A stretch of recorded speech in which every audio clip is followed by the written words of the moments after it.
Hi friends, welcome back to my YouTube channel. Friends, Bigg Boss రివ్యూలో భాగంగా episode 4 day 3 September 4th ఏదైతే టీవీలో telecast అయిందో ఆ ఎపిసోడ్ కోసం మాట్లాడదాం. చాలా మంచి అప్డేట్స్ ఉన్నాయి. ఎందుకంటే మన ప్రపంచంలో ఫ్యాక్ట్స్ అనేవి సేమ్ ఉంటాయండి, ఎప్పుడు మారవు. కాకపోతే మనుషుల మీద ఒపీనియన్స్ ఏవైతున్నాయో అవి కీప్ ఆన్ చేంజింగ్ అనమాట. ఎందుకంటే మనం ఎదుటి చూసే కొద్దీ, అర్థం చేసుకునే కొద్దీ, వాళ్ళతో టైం స్పెండ్ చేసే కొద్దీ వాళ్ళని మనం మళ్ళీ ఇంత కొత్తగా డెప్త్ చూసే ప్రయత్నం చేస్తాం. కాబట్టి కీప్ ఆన్ చేంజింగ్ అనమాట. మనకు మనుషుల మీద అభిప్రాయాలు మారుతూ ఉంటాయి. ఎందుకు చెప్పానంటే దానికి ఒక రీజన్ ఉంది. యాక్చువల్లీ మనం చూస్తుంటాం ఈరోజు ఎపిసోడ్ చాలా బర్స్ట్ అవుట్ అయినటువంటి ఎపిసోడ్, ఎమోషనల్ బర్స్ట్ లాంటిది. ఎందుకంటే నాగమణి కంట మాట్లాడిన విధానం, దాంతోపాటు పృథ్వీరాజ్ మాట్లాడేది కూడా చాలా మంచిగా అనిపించింది. సో ఈరోజు చాలామంది చాలా ఓవర్ మెచ్యూర్గా చాలా మంచి మాట్లాడారు.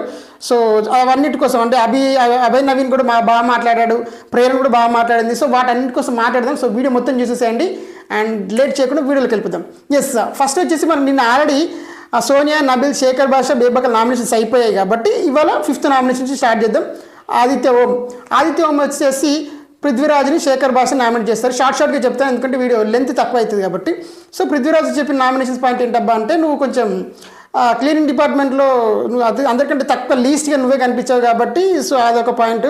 ఇంకోటి ఏంటంటే నువ్వు కొంచెం నిన్ను బేబక్కతో మాట్లాడినప్పుడు కొంచెం ఆయన నోరు జారినట్టుండు. అంటే ఆమె నేను కాఫీ పెట్టించాను కాబట్టి నేను నామినేట్ చేస్తున్నాను చెప్పాడు. అప్పుడు కొంచెం హీటెడ్ ఆర్గ్యుమెంట్లో కొంచెం ఆయన మాటలు జారినట్టు, అందుకని ఆడి కాళ్ళ మీద పట్టి ఇట్లా సారీ చెప్పినట్టు చెప్పాడు. బట్ స్టిల్ ఇక్కడ పాయింట్ ఏంటంటే అది ఈయన ఆ పాయింట్ మీద నామినేషన్ కూడా అది కూడా యాడ్ చేసి చెప్తున్నాను అనమాట.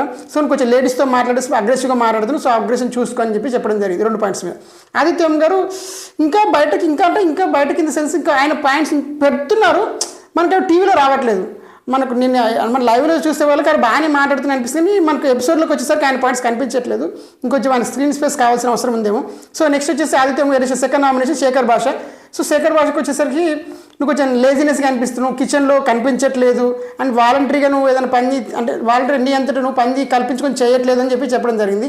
దాన్ని శేఖర్ భాష గారు పాయింట్ చేస్తూ, నేను లేజినెస్ కాదు, కాకపోతే ఏంటంటే నాకు నిద్ర లేకపోవడం వల్ల అలా టైర్డ్గా అవడం వల్ల ఇలా జరిగిందని చెప్పేసి ఆయన చెప్పుకొచ్చాడు దాని పాయింట్.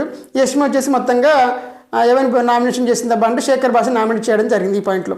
ఆ తర్వాత వచ్చేసి మనకు బ్రేక్ వచ్చింది. టీ బ్రేక్ వచ్చినప్పుడు ఏవైతే ఉన్నదో పృథ్వీరాజ్ వెళ్ళేసి నిజంగానే బేబక్కకి సారీ కూడా చెప్పడం జరిగింది, కారు కూడా మొక్కే ప్రయత్నం చేయడం జరిగింది. దట్స్ ఫ్రీ అంటే మంచిది. ఎందుకంటే మనం ఇఫ్ ఐ ఫీల్ మనం తప్పు చేస్తామేమో అని మనం ఫీల్ అయినప్పుడు ఈగోలోకి వెళ్ళకుండా అక్కడే ఒక మాట అడిగేస్తే సారీ అని చెప్పేస్తున్నాను అట్లా అనేస్తే సరే మంచిదే కదా. ఇప్పుడు ఆమె వయసులో పెద్ద అయినప్పుడు తప్పేంది, దట్స్ అది నాకేం తప్ప అనిపించింది, మంచిగా కూడా అనిపించింది, తప్పేం లేదు. ఎందుకంటే మంచి సంస్కృతి రైట్. నెక్స్ట్ వచ్చేసి కిరాక్ సీత నామినేషన్స్ 6th నామినేషన్. కిరాక్ సీత వచ్చేసి మనకి ప్రేరణకి అండ్ బేబక్కకి చేసింది. ప్రేరణ చెప్పిన పాయింట్ ఏంటంటే, నువ్వు కొంచెం నిన్న ఏదైతే మాట్లాడుతూ నువ్వు డిస్కషన్లో మాట్లాడేటప్పుడు సుపీరియర్స్ చెప్పినప్పుడు మనం వినాలి, ఈగోలకు ఎవరు పోదు అనేది నువ్వు కొంచెం ఆ సుపీరియర్స్ ఈగోలని పదాలు ఏదైతే వాడావో ఆ పదాలు నాకు నచ్చలేదు. ఎందుకంటే ఆమె కోసం చెప్పలేదు, వేరే ఇనికిలిగిన మాట్లాడుతుంటే గాస్ అందరూ మీరు వినండి, సుపీరియర్స్ మార్కెట్ వాళ్ళు చెప్తున్నప్పుడు వినాలి కదా అండ్ ఈగోలకు తీసుకోకుండా అన్నట్లు ఆన్సర్ చెప్పింది. ఆమె చెప్పిన పదాలు మంచిదే కానీ ఈమెకు ఆ ఈగో సుపీరియర్ అన్న పదాలు నచ్చక ఈమె నామినేషన్స్ పెట్టింది. ఈ నామినేషన్స్ లాగే ఉంటుంది కానీ ఏం చేయలేము. ఇంకా నెక్స్ట్ వచ్చేసి బేబక్కకి చెప్పిన పాయింట్స్ ఏంటంటే, సెకండ్ నామినేషన్ ఈమె బేబక్క. ఆమె చెప్పింది ఏంటంటే, నువ్వు నిన్న 2 కర్రీస్ చేస్తావు బట్ అదే నేను ఎగ్ కర్రీ చేసుకుంటాను, అదే చేసుకుంటానికి వస్తేనేమో నన్ను కాదన్ను, సో నాకు ఆ పాయింట్ నచ్చలేదన్ను. ఆమె దానికి బేబక్క చెప్పిన ఆన్సర్ ఏంటంటే, నేను 2 కర్రీస్ చేయలేదు టెక్నికల్గా. అక్కడ ఏమైందబ్బా అంటే నైట్ పప్పు ఒకటే ఉంది, పప్పు కొంచెం ఉంది సరిపోదు కాబట్టి అప్పుడు నేను ఆలు ఫ్రై ఏదో చేశాను తప్ప కావాలంటే 2 ఫ్రై చేయలేదు. అలా వెజిటేరియన్స్ ఉన్నారు కాబట్టి వాళ్ళు సరిపోదు కాబట్టి చేశానమ్మా అని చెప్పి చెప్పడం జరిగింది ఆమె. సరే నెక్స్ట్ నైనిక వచ్చేసి చీఫ్ వచ్చేసి బేబక్కకి కూర్చోడం జరిగింది. అది బేబక్క మళ్ళీ నామినేషన్కి వెళ్ళి. నెక్స్ట్ వచ్చేసి విష్ణుప్రియ వచ్చేసి మనకు ఒకటి ఫస్ట్ నామినేషన్ శేఖర్ భాషకి వేసింది, సెకండ్ నామినేషన్ సోనియాకి వేసింది. సో శేఖర్ భాషకి చెప్పిన డిజైన్స్ ఏంటన్నా బాబా అంటే, నువ్వు కొంచెం టైర్డ్గా అనిపిస్తున్నావు అండ్ చాలా స్లోగా ఉంటున్నావు, బాగా పడుకుంటున్నారు కదా. సో అది దాని గురించి ఇందాకే శేఖర్ భాష గారు చెప్పడం జరిగింది, నేను టైర్డ్గా ఉన్నాను కదా, నాకు నిద్ర లేకపోవడం వల్ల జరిగిందని. ఎనీవేస్ నెక్స్ట్ సోనియా దగ్గరికి వచ్చేసరికి ఈమె చెప్పిన అదే సోనియాని నామినేట్ చేసి చెప్పిన పాయింట్ ఏంటబ్బా అంటే, నువ్వు నిన్న ఏదైతే ఫస్ట్ డే సెకండ్ డే నేను ఆ కుక్కర్ కోసం ఏదైతే గొడవ పడ్డావు బేబక్కతో అది కొంచెం నాకు నచ్చలేదు. ఎందుకంటే మనము కొత్తగా వచ్చాము, మనకు తెలియదు ఏ ఐటమ్ ఎలా పనిచేస్తే ఏంటంటే, నేను మొదటిసారి చూస్తున్నాను అలాంటి కుక్కర్ని. సో ఆటోమేటిక్గా అది టెక్నికల్ ప్రాబ్లం వల్ల వచ్చిన దాన్ని నువ్వు దాన్ని గొడవగా చేసి చెప్పడం మంచిగా అనిపించాలంటే, దానికి కూడా ఈ సోనియా ఊకోలేక దాని కూడా 1 గంట స్పీచ్ ఇస్తుంది. అవును మనం వచ్చిన రెస్పాన్సిబిలిటీ తీసుకొని కరెక్ట్గా చేయాలి కదా, అది కదా ఇది కదా, కుక్కర్ వాడకుండా ఉంటారా, 3 కుక్కర్లు ఉన్నాయి, ఆ మాత్రం తెలియదు ఆమెకి రెస్పాన్సిబిలిటీ అంతా తీసుకోవాలి కదా, నేను చెప్పినా వినలేదని ప్రతిదానికి లాగితేనే నేను ఎక్కువసేపు మాట్లాడితే ఎక్కువ ఫుటేజ్ వస్తాను అనుకుంటున్నారు ఏంటో తెలియదు కానీ అంత లాగితే లాగడికాయలు అవుతారు, ఎక్కువసేపు ఉండరని విషయం అలా తెలుసుకోవాలి. మరీ పెద్దదానికి లాగుతుంది. నెక్స్ట్ వచ్చేసి అభయ్ నవీన్ నామినేషన్కి వచ్చాడు. ఈయన కూడా చాలా బాగా మాట్లాడాడు, ఇవాళ చాలా మెచ్యూర్గా. సో అభయ్ నవీన్ వచ్చేసి ఫస్ట్ నాగమణికి నామినేషన్ చేశాడు, సెకండ్ వచ్చేసి బేబాకి చేశాడు. సో నాగమణి కంటే చేసిన పాయింట్స్ ఏంటంటే చాలా మంచి మంచి పాయింట్స్ పెట్టాడు. ఎందుకంటే నువ్వు కొంచెం ఎమోషనల్ వీక్ అనిపిస్తున్నావు, ఊరికే ప్రతిదానికి ఎమోషనల్ అయిపోతున్నావు అని చెప్పి మాట్లాడాను. అప్పుడు దానికి నాగమణి కంటే కౌంటర్ ఇస్తూ నా ఫ్లాష్ బ్యాక్ నీకేం తెలుసు, నేను ఇట్లా ఇలా మళ్ళీ అదే రిపీటెడ్ జర్నీ చెప్పబోతుంటే ఎవరిని ఫ్లాష్ బ్యాక్ ఆడుకుంటుంది ఇక్కడ ఎవడు. సో దాన్ని నువ్వు ప్రతిదాన్ని నువ్వు ఎమోషనల్గా సింపతిగా క్రియేట్ చేసుకునే ప్రయత్నం చేస్తున్నావు. ప్రతి ఒక్కరికి కూడా ఫ్లాష్ బ్యాక్ ఉంటుంది, ప్రతి ఒక్కరికి ఒక కథ ఉంటుందని చెప్పి ఆయన చెప్తారు అనమాట. ఎవరు అభయ్ నవీన్. చాలా మంచి పాయింట్ అది, కరెక్ట్గానే. దానికి ఇక ఇంకోటి నాగమణికి అంటాడు, సరే ఒకవేళ నేను అన్ఫిట్ అయితే కానీ నేను ఈ వీక్లో వెళ్ళిపోతాను, అరే నువ్వు వెళ్ళిపోతాను, ఒకవేళ నేను అన్ఫిట్ చేయాలని ఫీల్ అయితే నన్ను తీసేస్తారు, దాంట్లో ఏముంది. ఇక క్వశ్చన్ నువ్వు అన్ఫిటా కాదు, అంటే నువ్వు కావాలని ఎమోషన్ డ్రామా క్రియేట్ చేస్తున్నావని ఆ పాయింట్ ఆఫ్ వ్యూలో కరెక్ట్గా పోర్ట్రే చేస్తాడు అభయ్ నవీన్. నెక్స్ట్ వచ్చేసి సెకండ్ నామినేషన్ వేసింది ఎవరికబ్బా అంటే బేబాకి వేసాడు. సో బేబాకి వేసిన పాయింట్ ఏంటంటే నువ్వు కొంచెం గేమ్ని మీరు కొంచెం లైట్ తీసుకుంటున్నారేమో అని చెప్పింది. ఎందుకంటే నిన్న వాళ్ళు చీఫ్లు ఏదైతే డిస్కషన్ జరిగి ఒక మూడో చీఫ్ని సెలెక్ట్ చేయాల్సి వచ్చినప్పుడు నువ్వు ఆడవాళ్ళు నేను అన్ఫిట్ అని చెప్పి వాళ్ళని సెలెక్ట్ చేయనప్పుడు నువ్వు ఫైట్ చేయొచ్చు, నీ తరపున నువ్వు ఫైట్ చేయలేదు కాబట్టి ఆ పాయింట్ చెప్పాడు అనమాట ఇక్కడ. సో ఆమె ఏమన్నదంటే వాళ్ళు ఆడి ఒక పొజిషన్లో ఉన్నారు, వాళ్ళు వీళ్ళు జడ్జిమెంట్ రెస్పెక్ట్ ఇచ్చాను కాబట్టి క్వశ్చన్ చేయలేదు ఆమె పాయింట్ ఆఫ్ వ్యూ. బట్ అడగకుండా అమ్మాయిన పెట్టదు కదా మీరు ఎందుకు అడగలేరని ఈయన పాయింట్ ఆఫ్ వ్యూ. మొత్తంగా యష్మి వచ్చేసి నాగమణి కంట కూర్చోడం జరిగింది అన్నమాట ఇది ఈ పాయింట్ ఆఫ్ వ్యూలో. ఓకే, నెక్స్ట్ వచ్చేసి ప్రేరణ నామినేషన్ వచ్చేసి మనకి ఫస్ట్ నామినేషన్ వచ్చేసి నాగమణి కంటకి వేసింది, సెకండ్ నామినేషన్ వచ్చేసి సోనియాకి వేసింది. సో ఇక్కడే నాగమణి కంట ఎమోషనల్ బస్ట్ అయిన సిచ్యువేషన్ అనమాట. సో అక్కడ జరిగింది ఏంటబ్బా అంటే ఈ ప్రేరణ మంచి పాయింట్స్ పెడతారు కానీ కొంచెం తెలుగు అంటే అట్లా కొంచెం ఇబ్బంది పడుతూ మాట్లాడుతుంది కానీ మంచి పాయింట్. చాలామంది ఈసారి ఏమైందంటే ఆటగాళ్ళు తక్కువయ్యారు, మాటగాళ్ళు ఎక్కువయ్యారు అనమాట. నాకు అనిపించిన పాయింట్. సరే, ప్రేరణ పెట్టిన పాయింట్స్ ఏంటబ్బా అంటే నువ్వు అందరితో ఏమంటావంటే నా గురించి మీకు ఎవరికి తెలియదు, నా గురించి మీకు ఎవరికి తెలియదు అంటావు. నువ్వు ఎవరికైనా చెప్తేనే నీ గురించి తెలిసేది. మాట్లాడదామని వచ్చినా కూడా నువ్వు వెళ్ళిపోతూ ఉంటావు. ఇంకోటి ఏంటంటే నువ్వు కోపడడానికి ఈజీ వెంటనే ట్రిగర్ అయిపోతూ ఉంటావు. మంచిగా చెప్తేనే వినవు, ఎవరితో కలవచ్చు. కానీ ఏదైనా ఒక చిన్న బ్యాడ్గా నీకు వచ్చిన కొంచెం ఏదైనా అయితే మాత్రం ఇమ్మీడియట్గా నువ్వు కోపానికి వచ్చేస్తుంటావు. సో ఇంకోటి ఏంటంటే అందరికీ ఎవరన్నా ఏదైనా చెప్తుంటే నాకు తెలుస్తుంది దాని వెనక అర్థం ఏంటో నాకు తెలుసు, నువ్వు ఇలా ఎందుకు మాట్లాడుతుందో తెలుసు, మా ఎవరి గురించి నీకేం తెలియదు అన్న సెన్స్లో మాట్లాడింది. దానికి వెంటనే నాగమణి కంట బర్స్ట్ అయిపోయి నేను 7వ తరగతి నుంచి కష్టాలు పడ్డాను, మా నాన్న చనిపోయారు, మా స్టెప్ ఫాదర్ దగ్గర కష్టాలు పడ్డాను, మా అమ్మ చనిపోతే కట్టెల కోసం కష్టపడ్డాను. సో ఇప్పుడు చద్దామనుకుంటే నాకు సడన్గా బిగ్ బాస్ ఆఫర్ వచ్చింది, నా భార్య దూరంలో ఉంది, నా పాప దూరంలో ఉంది, ఇవన్నీ పెద్దగా చెప్పాడు. ఆ చెప్పిన సెన్స్కి హౌస్లో ఉన్న వాళ్ళు ఇమీడియట్ రియాక్ట్ అయ్యి ఏడ్చారు. అది అంతే కదా, దాన్ని ఏం చేయాలి అంటే చాలామందికి ఏంటంటే ఎక్కడో ఒక దగ్గర కోరిలేట్ అవుతుంటారు కదా. ప్రతి ఒక్కరి లైఫ్లో కష్టాలు ఉంటాయి, తిండికి తినని కష్టాలు ఉంటాయి, చిన్న అవకాశాల కోసం తిరిగి ఉండొచ్చు. చిన్నప్పుడు స్కూల్లో అంటే మదర్స్ దగ్గర ఫాదర్స్ దగ్గర ఎక్కడో ఉండి ఎన్నో కష్టాలు పడేవాళ్ళు చాలామందికి ఎక్కడో దగ్గర ఒక పాయింట్ కోరిలేట్ అవుతాయి. కాబట్టి అలా వాళ్ళు కూడా చాలామంది కన్నీళ్ళు పెట్టుకుని యష్మి ఏడ్చింది, చాలామంది ఏడ్చారు, నైనిక ఏడ్చింది, చాలామంది ఏడ్చారు అనుకోండి. సో అది పాయింట్. ఇక్కడ మనోడు ఇప్పటికి కూడా ఎమోషనల్ బ్లాక్మెయిల్ ఇది 2 పాయింట్స్.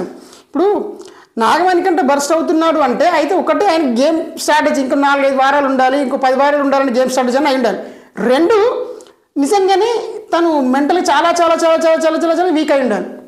ఎవరైనా హౌస్లోకి వచ్చిన తర్వాత కొద్ది రోజులు పోయిన తర్వాత సస్టైన్ అవ్వడం తెలియక అప్పుడు హెవీ ప్రెషర్స్ మీద పడడం వల్ల ఓపెన్ అప్ అవుతుంటారు, ఇలా జరుగుతుండొచ్చు. బట్ ఈయన పాయింట్ ఆఫ్ వ్యూ ఏంటంటే మొదటి రోజు నుంచి ఇలా ఉన్నాడంటే అందుకే ఇప్పుడు ఫస్ట్ డేని బిగ్ బాస్ టీం వాళ్ళని ఎవరు సెలెక్ట్ చేస్తారు ఇలాంటి కంటెస్టెంట్స్ 3 రకాల 4 రకాల ఇంటర్వ్యూలు అంటారు, మరి ఏమి ఇంటర్వ్యూస్ రాని ఇదే అడిగింది. అంటే మనిషి మెంటల్ స్టేబుల్ ఎంతవరకు ఉందో చూడకుండానే సెలెక్ట్ చేసేస్తున్నారేమో అని. వాళ్ళు వచ్చి గేమ్ ఆడిన తర్వాత అది ఓకే, నువ్వు రాకముందు నుంచే ఆయన ఆల్రెడీ కొంచెం మెంటల్ చాలా చాలా చాలా చాలా చాలా చాలా డిస్టర్బ్ ఉన్న పర్సన్ తీసుకొచ్చి గేమ్ ఆడు అంటే ఏం ఆడతాడు సెన్స్ లేకుండా. నెక్స్ట్ ఇక ఈ పాయింట్ ఆఫ్ వ్యూలో ప్రేరణ సెకండ్ నామినేషన్ ఏంటి విష్ణుప్రియ, ప్రేరణ సెకండ్ నామినేషన్ వచ్చేసి సోనియా అనమాట.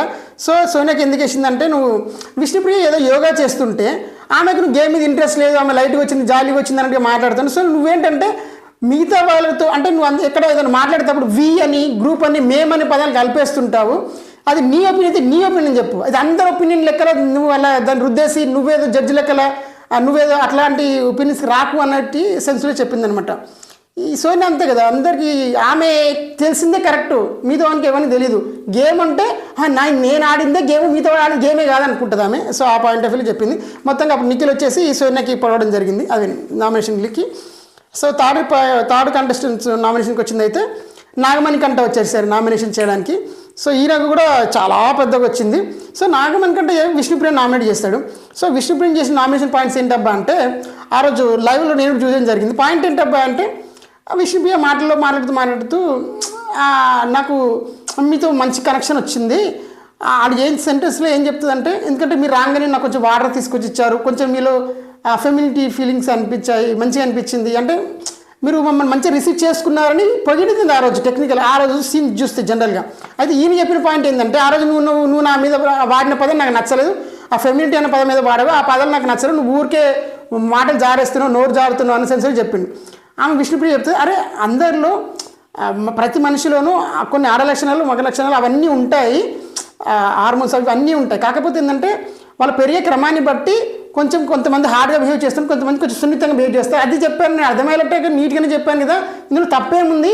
నేను కూడా వేడి తగ్గాలంటే తగ్గట్లేకపోతున్నాను, ఎందుకంటే చిన్నప్పుడు కొంచెం నేను ఇంటి బాధలు తీసుకోవడం వల్ల కొంచెం హార్డ్గా పెరగడం వల్ల ఇప్పుడు అలా అయింది, తప్పేముంది, ఇది నేను నీకు అర్థమయ్యేటట్టు చెప్పాను కానీ సెన్స్ ఆమె ఆమె పద్ధతి. కానీ ఇది తప్పు కూడా ఏం లేదే నాకు, ఎందుకంటే ప్రతి మనిషిలోనూ మనం ఒకసారి చిన్న స్కూల్కి వెళ్తే చదువుకుంటే తెలిసేది.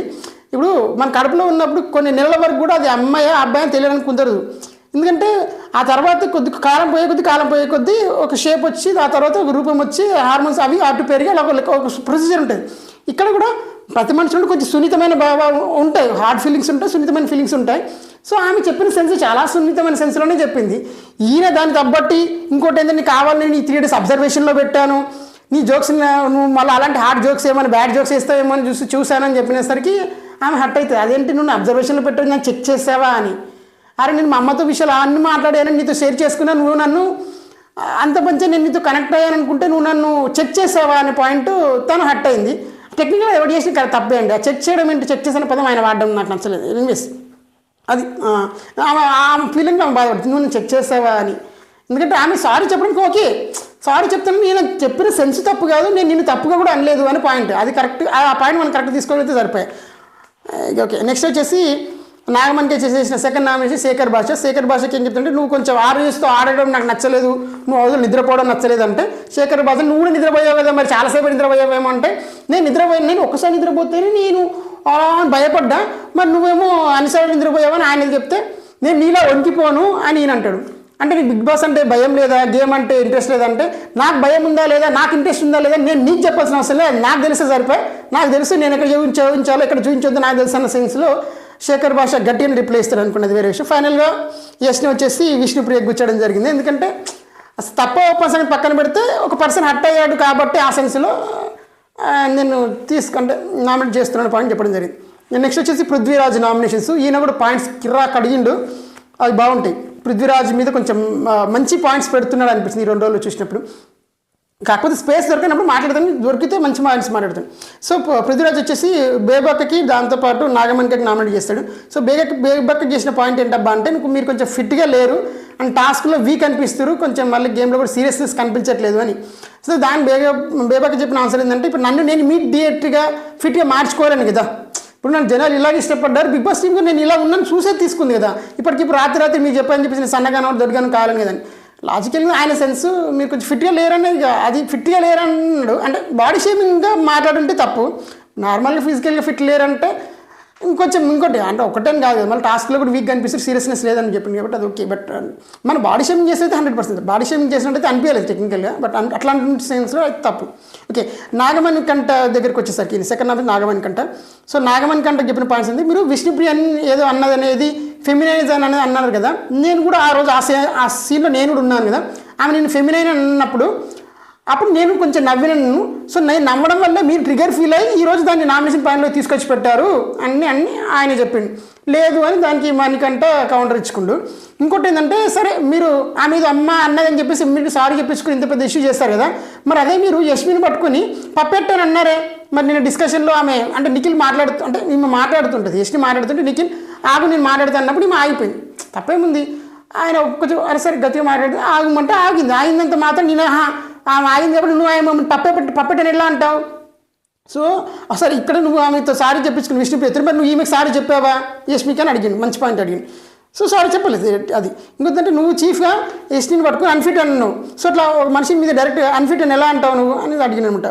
దాంతోపాటు నువ్వు కొంచెం సింపతి కార్డ్ వాడుతున్నావు, నువ్వు 2 టంగ్స్ ఉన్నాయి నీకు అని చాలా గట్టిగా నేను క్లాస్ తీసుకోవడం జరిగింది. సో ఫైనల్గా నైనిక వచ్చేసి నాగమణి కంటకి కూర్చోడం జరిగింది అనమాట. ఫైనల్గా నామినేషన్ లిస్ట్లోకి నామినేషన్స్కి ఎవరెవరు వచ్చారా ఈ వారం అంటే సోనియా, బేబక్క, శేఖర్ భాష, దాంతోపాటు విష్ణుప్రియ, పృథ్వీరాజ్, మణికంఠ ఇంతమంది నామినేషన్స్కి వచ్చారు. సో మీరు మీ ఫేవరెట్ కంటెస్ట్ ఓటేసి మాత్రం మర్చిపోకండి. అది అయిపోయిన తర్వాత నామినేషన్స్ అయిపోయిన తర్వాత ఇక నాగమణి కంట ఏడుస్తూ కూర్చుంటాడు. ఆ విగ్ ఏదైతుందో విగ్ తీసేస్తాడు. ఇంతకంటే నా దగ్గర చూపించుకోవడానికి ఏం లేదు అని చెప్పడం జరుగుతుంది. దాంతోపాటు ఇక బిగ్ బాస్ కూడా కన్ఫెషన్ రూమ్లోకి పిలిచినప్పుడు నేను అన్ని నిజాలు చెప్పాను, బిగ్ బాస్ నాకు అబద్ధం ఆడడం రాదు, నేను ఆ గిల్ట్తో బతకలేను, నాకు నా స్టెప్ ఫాదర్ కావాలి. అక్కడెక్కడ సార్ చెప్తూ నా స్టెప్ ఫాదర్ నన్ను ఇబ్బంది పెట్టాడు చెప్తూ, ఇక్కడేమో నాకు నా స్టెప్ ఫాదర్ కావాలి, నాకు నా భార్య కావాలి, నాకు నా అమ్మాయి కావాలి అని చెప్పి చెప్తాడు. ఫైనల్గా బిగ్ బాస్ ఏమో నిన్ను నువ్వు నమ్ముకో, ఎవ్రీథింగ్ సెట్ అవుతుంది అని చెప్పేసి బిగ్ బాస్ ధైర్యం చెప్పే ప్రయత్నం చేసింది. కాకపోతే నామినేషన్ అయిపోయిన తర్వాత కూడా ఈ యష్ని కానీ వీళ్ళు కూడా కొంచెం ఆ యష్ని కూడా ఏడుస్తుంది. ఎందుకు ఏడుస్తుంది అంటే నాకు తెలిసి ఇదే చెప్పాను అంటే ఈ చెప్పిన పాయింట్ అది నిజమే అబద్ధం అని పక్కన పెడితే మిగతా వాళ్ళు ఎక్కడో ఒక దగ్గర కోరిలేట్ అవుతారు కదా, అలా మదర్ విషయంలోను ఫాదర్ విషయంలోను మనకు తెలియదు ఎవరి పర్సనల్ లైఫ్ ఎలా ఉన్నాయి, ఎలా ఎక్కడి నుంచి వచ్చారని. కాబట్టి అందుకని కొంచెం బాధపడ్డట్టు అనిపించింది. సో ఇది ఫ్రెండ్స్ ఇవాళ వీడియో. నామినేషన్స్ అయితే ఇలా ఫైర్గానే జరిగాయి. నేను ఫైర్గా ఎందుకు చెప్పలేదంటే కొట్టుకోవడం మొత్తం మన వాళ్ళు ఏం చేస్తారంటే పాయింట్స్ వదిలేసి కొట్టుకోవడం మీద ఇంట్రెస్ట్ చూపిస్తారు. ఆటల్లో చూపించాల్సిన ఫైర్ మాటల్లో చూపిస్తారు. అందుకని నేను దాన్ని నార్మలైజ్ చేసి చెప్పే ప్రయత్నం చేశాను అనమాట. సో ఇది ఇవాళ వీడియో. అండ్ మరో వీడియోతో మళ్ళీ కలుస్తాం. ప్లీజ్ నచ్చితే వీడియో లైక్ కొట్టడం, ఛానల్ సబ్స్క్రైబ్ చేయడం మాత్రం మర్చిపోద్దు. Thank you for watching this video and have a nice day.